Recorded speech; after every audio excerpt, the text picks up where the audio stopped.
नमस्कार दोस्तों, आप देख रहे हैं the Rajat Awasthi show impact Bharat TV पर। आज हम आपको बताएंगे कि दो राज्यों के बीच पानी को लेकर के विवाद क्यों मचा हुआ है।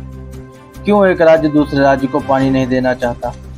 पानी को लेकर के जो विवाद मचा हुआ है, इसकी शुरुआत कहां से हुई, क्या ऐसे कारण बने जो ऐसा विवाद शुरू हुआ। तमिलनाडु को पानी क्यों नहीं देना चाहता है कर्नाटक। एक राज्य में कांग्रेस की सरकार है, दूसरे में भी तो हिस्सेदार हैं। कावेरी विवाद की हम पूरी कहानी आपको आज बताएंगे। दक्षिण भारत की एक नदी है कावेरी, खेतों की प्यास बुझाती है, शहरों की रंगों में बहती उद्योग धंधों को रफ्तार भी देती है। दो प्रमुख राज्यों कर्नाटक और तमिलनाडु से होकर के बहती है। इसका कितना पानी कौन इस्तेमाल करेगा, इसकी लड़ाई 142 सालों से चल रही है। आपने ध्यान दिया होगा, 142 सालों से। शुक्रवार यानी 29 सितंबर को भी कावेरी नदी के जल बंटवारे के विरोध में कर्नाटक बंद रहा। इससे 3 दिन पहले 26 सितंबर को बेंगलुरु बंद था। दरअसल कावेरी वाटर मैनेजमेंट अथॉरिटी ने कर्नाटक सरकार से 15 दिनों के लिए तमिलनाडु को 5000 क्यूसेक यानी क्यूबिक फुट प्रति सेकेंड पानी देने को कहा है, जिसका कर्नाटक के लोग विरोध कर रहे हैं। क्यों, अब हम आपको पॉइंट से समझाएंगे कि ये विवाद है क्या। कावेरी नदी के जो जल बंटवारे का 142 साल पुराना विवाद है, उसके क्या पॉइंट हैं। 1881 में मैसूर, जो कि अब कर्नाटक है, उसने कावेरी नदी पर बांध बनाने का फैसला किया। इस फैसले का मद्रास प्रेसिडेंसी, जो कि अब तमिलनाडु है, उसने विरोध किया था। इसके बाद कावेरी जल बंटवारे को लेकर दोनों के बीच 1892 में एक समझौता हुआ। समझौतों के तहत कर्नाटक को 177,000 मिलियन क्यूबिक फीट पानी मिलना था। केरल को 5,000 मिलियन क्यूबिक फीट के साथ ही तमिलनाडु और पांडुचेरी को 556,000 मिलियन क्यूबिक फीट पानी मिलना था। 1881 में मैसूर रियासत और मद्रास प्रेसिडेंसी ने कावेरी जल बंटवारे को लेकर एक समझौते पर हस्ताक्षर किया।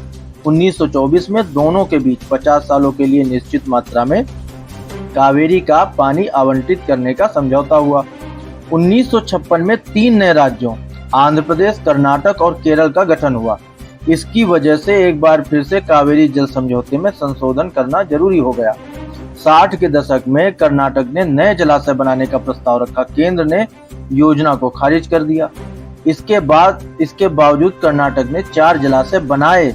1924 का समझौता 1974 में खत्म हो गया।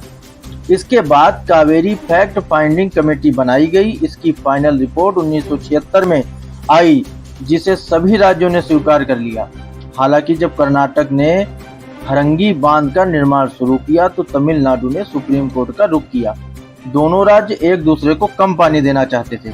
कर्नाटक कहता है कि वह नदी के बहाव के रास्ते में पहले पड़ता है, इसलिए पानी पर पहला हक उसका है।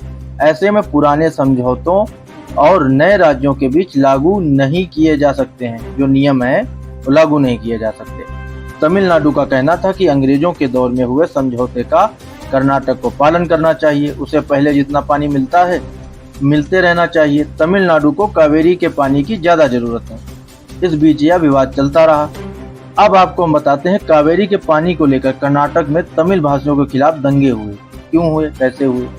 90 के दशक की बात है। केंद्र सरकार ने कावेरी नदी जल विवाद को हल करने के लिए कावेरी वाटर डिस्प्यूट ट्रिब्यूनल बनाने की घोषणा की। 25 जून 1991 को ये ट्रिब्यूनल कर्नाटक सरकार से 1 साल के अंदर तमिलनाडु को 5.8 लाख करोड़ लीटर पानी रिलीज करने को कहता है। कर्नाटक की एस बंगरप्पा सरकार ट्रिब्यूनल के फैसले के खिलाफ विधानसभा में एक अध्यादेश लाई, लेकिन सुप्रीम कोर्ट ने इसे रद्द कर दिया।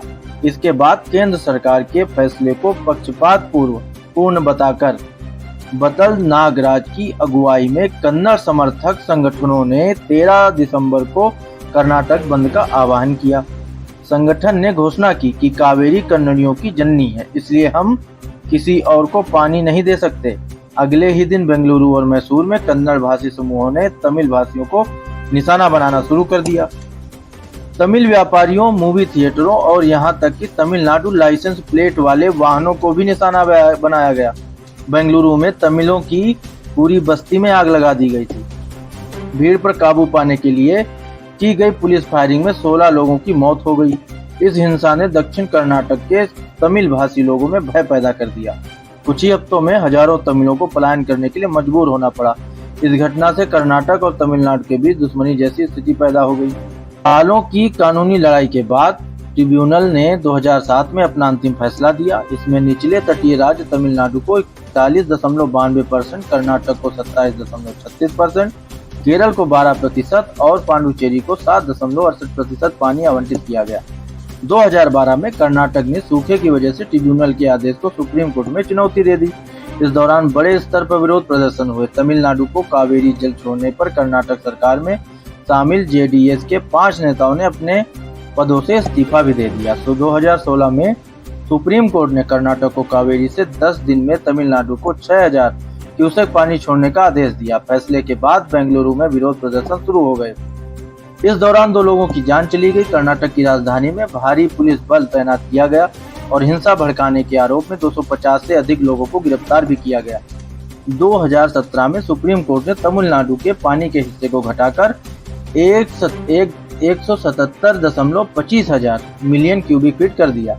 इसके बाद तमिलनाडु में विरोध प्रदर्शन शुरू हो गए और कई राजनीतिक दलों ने कावेरी वाटर मैनेजमेंट बोर्ड यानी CWMB बनाने की मांग की।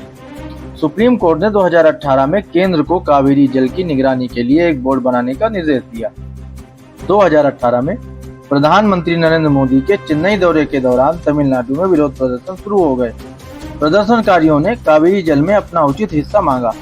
2022 में कर्नाटक में कांग्रेस ने मेकेदातु में कावेरी नदी पर एक जलाशय बनाने की मांग करते हुए मेकेदातु मार्च निकाला। उसी साल अगस्त में कावेरी वाटर मैनेजमेंट अथॉरिटी यानी CWMA ने तमिलनाडु को 10,000 क्यूसेक पानी छोड़ने की घोषणा भी की। इस फैसले के विरोध में किसानों और कन्नड़ समर्थक संगठनों में विरोध प्रदर्शन किया। सितंबर में स्थिति और बिगड़ गई जब किसानों और कन्नड़ समर्थक समूहों ने कर्नाटक में विरोध प्रदर्शन किया। इससे लंबे समय से चले आ रहे कावेरी जल विवाद को फिर से हवा मिली और यह राष्ट्रीय स्तर पर सुर्खियों में आ गया। इस साल 13 सितंबर को कावेरी वाटर मैनेजमेंट अथॉरिटी ने एक आदेश जारी किया। इसमें कहा गया कि कर्नाटक अगले 15 दिन तक तमिलनाडु को कावेरी नदी से 5000 क्यूसेक पानी दे। सुप्रीम कोर्ट ने भी 21 सितंबर को इस फैसले को बरकरार रखा।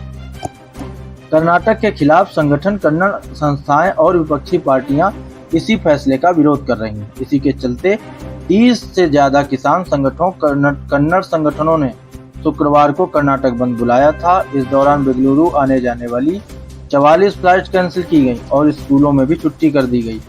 कर्नाटक के डिप्टी सीएम DK शिवकुमार ने एक इंटरव्यू में बताया कि जब इस जल विवाद का सिर्फ एक समाधान रामनगर की मेकेदातु परियोजना है। पूर्व सीएम HD देवेगौड़ा ने 25 सितंबर को पीएम नरेंद्र मोदी को पत्र लिखकर कहा कि प्रधानमंत्री के हस्तक्षेप के बिना इस विवाद का समाधान नहीं हो सकता है।